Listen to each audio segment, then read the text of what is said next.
shirkadda Dahabshiil Group ayaa maanta deeq dawooyin ah iyo agab caafimaad ku wareejisay cisbitaalka weyn ee Boorama kadib baaq degdeg ah oo ka soo yeedhay madaxda caafimaadka gobolka kuwaas oo ka warbixiyay xaaladda adag ee lagula tacaalayo dadkii dhaawacyadu ka soo gaadheen dhibaatadii ka dhacday magaalada. munaasabadda wareejinta deeqda waxa ugu horreyn ka hadlay maamulaha dhakhtarka weyn ee Boorama Sahal Axmed iyo gudoomiye ku-xigeenka ururka dhakhaatiirta Muxyidiin kuwaas oo si weyn ugu mahadceliyay Dahabshiil Group kana warbixiyay baahiyaha caafimaad ee jira iyo sida deeqdani u tahay nafbadbaadin muhiim u ah bulshada. waxaan aad ugu mahadcelinayaa kulley shirkadda Dahabshiil qaybteeda gobolka Awdal shirkadaha gaarka loo leeyahay shirkadii ugu horeysay ee dareenkooda la qaybsata dhacdada gobolka Awdal ka dhacday gaar ahaan cisbitaalka weyn ee inta ugu badan wixii dhaawacmay iyo dee lagu tacaalayo aad baan ugu mahadcelinayaa wad mahadsantiin baan leeyahay. bismillaahir rahmaanir rahiim aad iyo aad baan ugu mahadnaqayaa shirkadda Dahabshiil oo ah shirkadii ugu horeysay ee Prefada ee ka soo jawaabtay baaqii aan shalay jeediyay ee caafimaadka ee ahaa in agab caafimaad la soo gaaro degmada Boorama gaar ahaan cisbitaalka guud ee Boorama Hospital waxa weeye qalab caafimaad oo aad loogu baahi badnaa ayay maad aragtay soo gaarsiiyeen waxaana kamid ah sterile grafts iyo maad aragtay infusionno baalahan ma taqaanaa waxa weeyaan infusion sida normasalin iyo dextrose goos oo kale way soo gaarsiiyeen sutureski way soo gaarsiiyeen waa qalab caafimaad oo aad loogu baahnaa aad iyo aad baan markaa ugu mahadnaqayaa dhammaan xaaladda degdega ah wixii maad aragtay agab caafimaad ee loo baahnaa way soo gaarsiisay shirkadda Dahabshiil Group waad mahadsantihiin.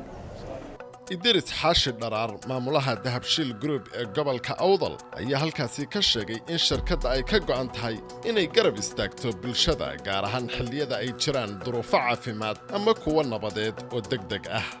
raajicuun inna lillahi wa inna ilayhi raajicuun inna lillahi wa inna ilayhi raajicuun waxaanu taxsi tiiraanyeel la wadaagaynaa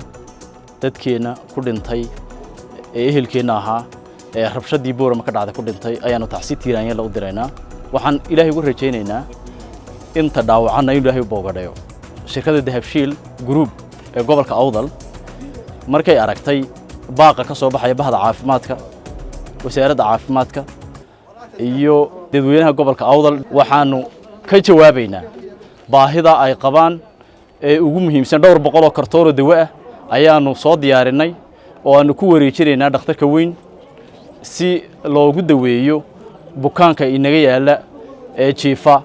iyo baahida dhakhtar si aanu ka jawaabno. ugu dambeyn maayirka magaalada Boorama mudane Maxamuud Sheekh Ibraahim Muuse ayaa bogaadiyay deeqda degdega ah ee shirkadaha Dahabshiil Group soo gaarsiiyeen cisbitaalka isagoo tilmaamay inay tahay tallaabo tusaale u noqon karta sida ganacsigu uu door weyn uga qaadan karo daryeelka bulshada iyo xoojinta nabadda. bismillaahir rahmaanir rahiim inna lillahi wa inna ilayhi raajicuun ilaahay ha u naxariisto dhalinyarada quruxda badan ee ku dhimatay rabshadii ka dhacday magaalada kuwa xaween dhaawacana ilaahay u boogadhayo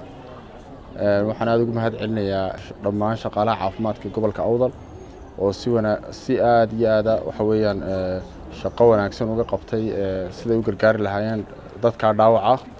waxaan u mahadcelinayaa sidoo kale cid kaste oo gacan ka soo geysatay hawsha waxa weeyaan bukaanka ah ee dadkeenii sidii ay u gargaari lahaayeen haday noqoto dawo iyo haday noqoto agab caafimaadba